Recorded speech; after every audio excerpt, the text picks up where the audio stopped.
வணக்கம். ஆகாஷ்வாணி புதுச்சேரி மாநில செய்திகள் வாசிப்பவர் நாராயணசாமி.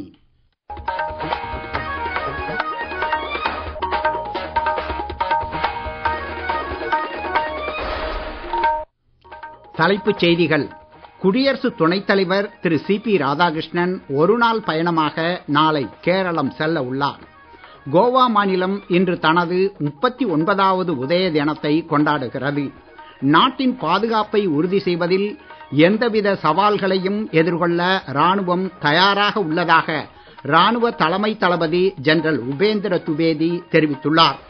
பாதுகாப்பு படைகளின் தலைமை தளபதி ஜெனரல் அனில் சௌஹான் இன்று தனது ராணுவ சேவையிலிருந்து விடை பெற்றார். இனி விரிவான செய்திகள். குடியரசு துணைத் தலைவர் திரு சி.பி. ராதாகிருஷ்ணன் ஒருநாள் அரசுமுறை பயணமாக நாளை கேரள மாநிலத்திற்கு செல்ல உள்ளார். கோட்டயத்தில் நடைபெறவுள்ள மலையாள நாளிதழான தீபிகாவின் 140வது நிறுவன தின கொண்டாட்டங்களை அவர் தொடக்கி வைக்க உள்ளார். மேலும் கண்ணூரில் ராஜ்யசபா உறுப்பினர் திரு சதானந்தன் மாஸ்டர் ஏற்பாடு செய்துள்ள நிகழ்ச்சியிலும் அவர் பங்கேற்க உள்ளார். குடியரசு துணைத் தலைவரின் வருகையை ஒட்டி அம்மாநிலம் முழுவதும் விரிவான பாதுகாப்பு ஏற்பாடுகள் செய்யப்பட்டுள்ளன. கோவா மாநிலம் இன்று தனது 39வது உதய தினத்தை கொண்டாடுகிறது. விடுதலைக்கு பிறகு நாட்டின் மிக முக்கியமான மாநிலங்களில் ஒன்றாக கோவா உருவெடுத்த பயணத்தை இந்த நாள் எடுத்துக் காட்டுகிறது. இந்த நிகழ்ச்சியின் முக்கியத்துவத்தை வலியுறுத்தும் வகையில் குடியரசு துணைத் தலைவர் திரு சி.பி. ராதாகிருஷ்ணன் இன்று பனாஜியில் உள்ள கலா அகாடமியில் நடைபெறும் மாநில தின கொண்டாட்டங்களில் கலந்து கொண்டார். இது குறித்த கூடுதல் தகவல்கள். கோவா மாநில உதய தினத்தை முன்னிட்டு தலைவர்கள் வாழ்த்து தெரிவித்துள்ளனர். குடியரசுத் தலைவர் திருமதி திரௌபதி முர்மு வெளியிட்டுள்ள வாழ்த்துச் செய்தியில், கோவா அதன் வளமான கலாச்சார பாரம்பரியம் மற்றும் அன்பான விருந்தோம்பலுக்கு மட்டுமல்லாமல் கல்வி, தொழில்நுட்பம், புத்தொழில் நிறுவனங்கள் மற்றும் நிலையான வளர்ச்சி ஆகியவற்றில் அடைந்துள்ள முன்னேற்றத்திற்காகவும் புகழ்பெற்றது என்று தெரிவித்துள்ளார். பிரதமர் திரு நரேந்திர மோடி வெளியிட்டுள்ள வாழ்த்துச் செய்தியில், கோவாவின் முன்னேற்றத்திற்கும் அடையாளத்திற்கும் பங்களித்த அனைவரையும் நினைவு கூர்வதற்கான ஒரு சந்தர்ப்பம் இந்த நிகழ்ச்சி என்றும், இந்த மாநிலம் தொடர்ந்து செழித்து விக்சித் பாரத் தொலைநோக்கு பார்வைக்கு குறிப்பிடத்தக்க பங்களிப்பை வழங்கும் என்றும் தாம் நம்புவதாக கூறினார். மத்திய உள்துறை அமைச்சர் திரு அமித்ஷா வெளியிட்டுள்ள வாழ்த்துச் செய்தியில், கோவா இந்திய விருந்தோம்பலின் சாரத்தை உலகிற்கு பிரதிபலிக்கும் கலாச்சார பாரம்பரியத்தின் ஒரு தனித்துவமான கலவை என்று புகழாரம் சூட்டினார்.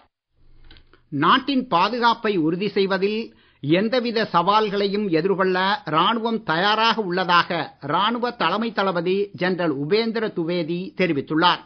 இன்று புனே தேசிய பாதுகாப்பு அகாடமியின் 150வது பயிற்சி நிறைவு விழா நிகழ்ச்சியில் உரையாற்றிய அவர், உயர்தர நிபுணத்துவம், தலைமை பண்புகளுடன் நவீன தொழில்நுட்ப திறனுடன் கூடிய கற்றலின் அவசியம் குறித்து வலியுறுத்தினார்.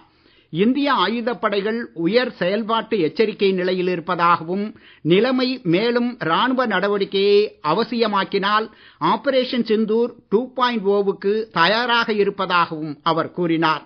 இந்த பயிற்சியில் இருந்து வெளியேறும் பெண் பயிற்சி மாணவர்களின் செயல்பாட்டை பாராட்டிய ஜெனரல் துவேதி, தைரியம், உறுதிப்பாடு மற்றும் ராணுவ சிறப்பு ஆகியவை பாலின பாகுபாடற்ற குணங்கள் என்றும் கூறினார்.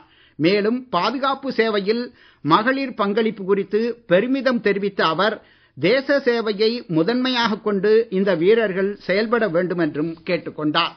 இதற்கிடையே புதுச்சேரியின் முன்னாள் துணைநிலை ஆளுநரும் புகழ்பெற்ற சமூக சீர்திருத்தவாதியுமான டாக்டர் கிரண்பேடி நேற்று நடைபெற்ற 150வது தேசிய பாதுகாப்பு அகாடமியின் பட்டமளிப்பு விழாவில் தலைமை விருந்தினராக கலந்து கொண்டார். இந்நிகழ்ச்சியில் 21 வெளிநாட்டு வீரர்கள் உட்பட 354 பேருக்கு பயிற்சி நிறைவு பட்டங்களும் வழங்கப்பட்டன. இந்தி இதழியல் தினம் இன்று கடைபிடிக்கப்படுகிறது. இந்தி மொழியில் இதழியல் துறை தொடங்கியதை நினைவு கூறும் வகையில் இந்தியாவில் ஒவ்வொரு ஆண்டும் மே 30ஆம் தேதி இந்நாள் கொண்டாடப்படுகிறது. இந்தியாவின் முதல் இந்தி செய்தித்தாளான உதந்த் மார்த்தன் 1826ஆம் ஆண்டு மே 30ஆம் தேதி கொல்கத்தாவிலிருந்து வெளியிடப்பட்ட நிகழ்வை இந்நாள் குறிக்கிறது. இந்தி இதழியலின் முன்னோடியாக கருதப்படும் பண்டிட் ஜூகல் கிஷோர் சுக்லா என்பவரால் இந்த செய்தித்தாள் தொடங்கப்பட்டு இதன் பதிப்பாசிரியராகவும் அவர் பணியாற்றினார். இந்நாளை ஒட்டி இந்தி மொழிக்கு தங்களை அர்ப்பணித்துக் கொண்ட இதழியலாளர்கள், எழுத்தாளர்கள் மற்றும் அறிஞர்களுக்கு மக்களவைத் தலைவர் திரு ஓம் பிர்லா தமது வாழ்த்துக்களை தெரிவித்துள்ளார். நீங்கள் கேட்டுக்கொண்டிருப்பது மாநில செய்திகள்.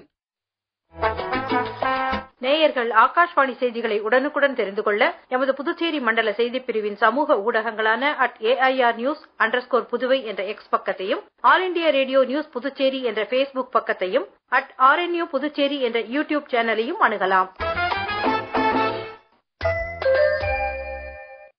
செய்திகள் தொடர்கின்றன. பாதுகாப்பு படைகளின் தலைமை தளபதி ஜெனரல் அனில் சௌஹான் புதுடில்லியில் உள்ள தேசிய போர் நினைவிடத்தில் முப்படைகளின் அணிவகுப்பு மரியாதையை ஏற்றுக்கொண்ட பின்னர் இன்று தனது ராணுவ சேவையிலிருந்து விடை பெற்றார். நாட்டின் உயர்மட்ட ராணுவ அதிகாரியாக அவரது சிறப்பான பதவிக்காலம் இந்த விழாவின் மூலம் நிறைவடைந்தது. தேசிய போர் நினைவிடத்தில் மலர் வளையம் வைத்த பின்னர் முப்படைகளின் அணிவகுப்பு மரியாதையுடன் ஓய்வு பெறுவது தனக்கு பெரும் கௌரவம் என்று ஜெனரல் சௌஹான் கூறினார்.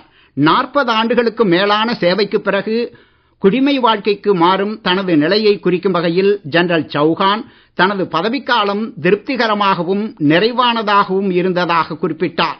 ஜெனரல் சௌஹானுக்கு பரம் விசிஷ்ட் சேவா பதக்கம், உத்தம் யுத் சேவா பதக்கம், அதி விசிஷ்ட் சேவா பதக்கம், சேனா பதக்கம் மற்றும் விசிஷ்ட் சேவா பதக்கம் ஆகியவை வழங்கப்பட்டுள்ளன. ஜெனரல் அனில் சௌஹானுக்கு பின் பாதுகாப்பு படைகளின் தலைமை தளபதியாக லெப்டினன்ட் ஜெனரல் NS ராஜா சுப்ரமணி பதவியேற்கிறார். மியான்மர் அதிபர் திரு யூ மின் ஆங் ஹ்லைங் 5 நாள் பயணமாக இன்று இந்தியா வந்துள்ளார். இது குறித்த கூடுதல் தகவல்.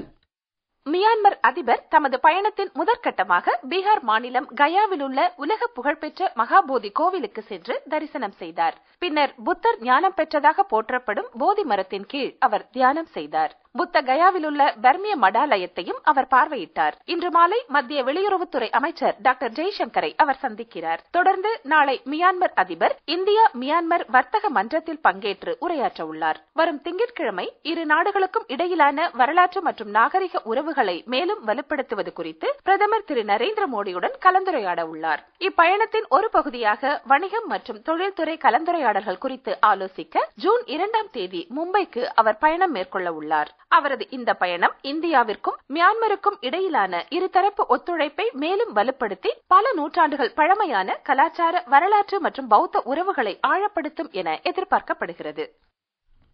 கிரேட்டர் நொய்டாவின் சூரஜ்பூர் பகுதியில் நிலையான முக்கிய கனிமங்களையும் மேம்பட்ட பொருட்களையும் உற்பத்தி செய்து வரும் லோகம் நிறுவனத்திற்கு மத்திய மின்னணு மற்றும் தகவல் தொழில்நுட்பத்துறை அமைச்சர் திரு அஸ்வினி வைஷ்ணவ் இன்று நேரில் சென்று ஆய்வு மேற்கொண்டார். பின்னர் செய்தியாளர்களிடம் பேசிய அவர், பல நவீன தொழில்நுட்பங்களில் லித்தியம் மின்கலங்களும் நிலை காந்தங்களும் மிக முக்கிய பங்காற்றுவதாகவும், இவை இந்தியாவிலேயே உற்பத்தி செய்யப்பட வேண்டும் என்றும், அதற்கான தொழில்நுட்பம் உள்நாட்டிலேயே உருவாக்கப்பட வேண்டும் என்றும் பிரதமர் திரு நரேந்திர மோடி விரும்புவதாக கூறினார். பிரதமரின் இந்த தொலைநோக்கு பார்வைக்கு இணங்க லோகம் என்ற பெயருடைய ஒரு இளம் புத்தொழில் நிறுவனம் மிகவும் நுணுக்கமான ஒரு தொழில்நுட்பத்தை வெற்றிகரமாக உருவாக்கியுள்ளதாகவும் அவர் பெருமிதம் தெரிவித்தார். காரைக்காலை அடுத்த திருநள்ளாற்றில் அமைந்துள்ள உலக பிரசித்தி பெற்ற ஸ்ரீ தர்பாரண்யேஸ்வரர் கோவிலில் ஸ்ரீ சனி பகவானை தரிசனம் செய்ய ஆயிரக்கணக்கான பக்தர்கள் திரண்டுள்ளனர். கோடை விடுமுறையின் கடைசி சனிக்கிழமையான இன்று தமிழக பகுதிகளான திருச்சி, தஞ்சாவூர், கோயம்புத்தூர், மதுரை உள்ளிட்ட பகுதிகளிலிருந்தும் பிற மாநிலங்களான கேரளம், ஆந்திரா, தெலுங்கானா உள்ளிட்ட பகுதிகளிலிருந்தும் பல்லாயிரக்கணக்கான பக்தர்கள் சிறப்பு தரிசனம் செய்தனர். மேலும் வைகாசி விசாகத்தை முன்னிட்டு ஆலய பிரம்ம தீர்த்தத்தில் தீர்த்தவாரி நடைபெற்றது. பக்தர்களின் வருகை அதிகரித்துள்ள நிலையில் திருநள்ளாறு காவல் கண்காணிப்பாளர் திரு பழனிவேலு மற்றும் ஆய்வாளர் திரு பிரவீன்குமார் தலைமையில் திருநள்ளாறு பகுதியில் 100க்கும் மேற்பட்ட காவலர்கள் பாதுகாப்பு பணிகளில் ஈடுபடுத்தப்பட்டனர். மீண்டும் தலைப்புச் செய்திகள். குடியரசு துணைத் தலைவர் திரு CP ராதாகிருஷ்ணன் ஒரு நாள் பயணமாக நாளை கேரளம் செல்ல உள்ளார். கோவா மாநிலம் இன்று தனது 39வது உதய தினத்தை கொண்டாடுகிறது. நாட்டின் பாதுகாப்பை உறுதி செய்வதில் எந்தவித சவால்களையும் எதிர்கொள்ள ராணுவம் தயாராக உள்ளதாக ராணுவ தலைமை தளபதி ஜெனரல் உபேந்திர துவேதி தெரிவித்துள்ளார். பாதுகாப்பு படைகளின் தலைமை தளபதி ஜெனரல் அனில் சௌஹான் இன்று தனது ராணுவ சேவையிலிருந்து விடை பெற்றார். இத்துடன் இந்த செய்தி அறிக்கை நிறைவு பெறுகிறது. வணக்கம்.